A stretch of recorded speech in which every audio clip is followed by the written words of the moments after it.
A Xeresa s'ha descobert el major cementeri islàmic de la Safor, en el lloc on s'anava a construir una nau industrial. És una troballa molt important.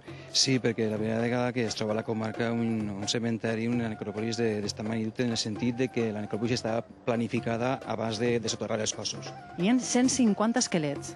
Sí, la veritat és que pensem per la proporció que està eixint i pel patró de soterrament que probablement hi haurà 200, 210, 230.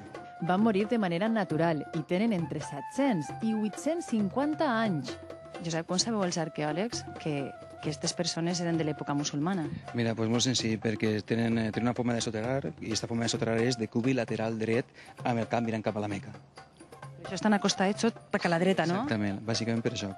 Es pot observar perfectament en què els peus i les cames estan pràcticament unides i els braços estan arropits. Això és símptoma de que el cos estava amortallat i que tindria un sudari que l'envoltava. Escolta, jo el que veig és que hi ha molts esquelets de xiquets. Sí, perquè probablement estos cossos, esta part de la necròpolis és del segle XIV i està relacionada en un brot de pesta bubònica que es va produir en 1349. Quant de temps porteu en aquesta excavació arqueològica? 1 any i 7 mesos aproximadament.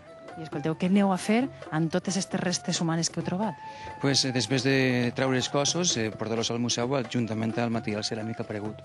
Perquè això és patrimoni històric valencià. Sí, a més la llei ho protegeix. El que vos indica que hi ha una tomba són les teules clavades en terra i els formiguers? Sí, perquè normalment la terra que està en una tomba és més orgànica i a l'estar treballant al voltant, les formigues busquen un espai per a eixir, per a remenejar. I pareix mentira, però el ben cert és que on hi ha formiguer hi ha un cos. Miren vostès, este esquelet ha aparegut justet avui. Què és? Està traient en aquest instant la pelvis i el fèmur. I és un treball, per lo que veig, molt minuciós. Sí, perquè t'has quedat molt espai, t'has quedat el bisturí, perquè el cor està molt deteriorat per el transcurs del temps. Escolta, ves també que és un treball de molta paciència, molta feina, perquè t'has posat un coixí als genolls. Sí, clar, és que són moltes hores així agenollat per a poder treure el cos i acabes molt... Molt cansat. Sí, molt cansat, sí. Així que ja dos junts, a lo millor eren família. Sí, més que segur, perquè estan molt a prop i probablement siguen familiars. Serien home o dona? Tu això ho pots saber?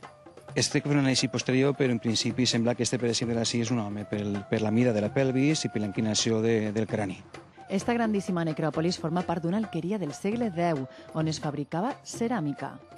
És de veres que amb aquesta excavació arqueològica s'ha desvelat un misteri de Xeresa? Sí, perquè hem desvelat el secret de la diferència entre les dues alqueries Xeresa i Xeresa. Les dues que apareixen al llibre del repartiment. Sabíem que la Xeresa dalt es manté el topònim, però aquesta desapareix a meitat del segle XIV. Ha sigut un poble i està desaparegut. Exactament. De Xeresa només queda este gran cementiri islàmic.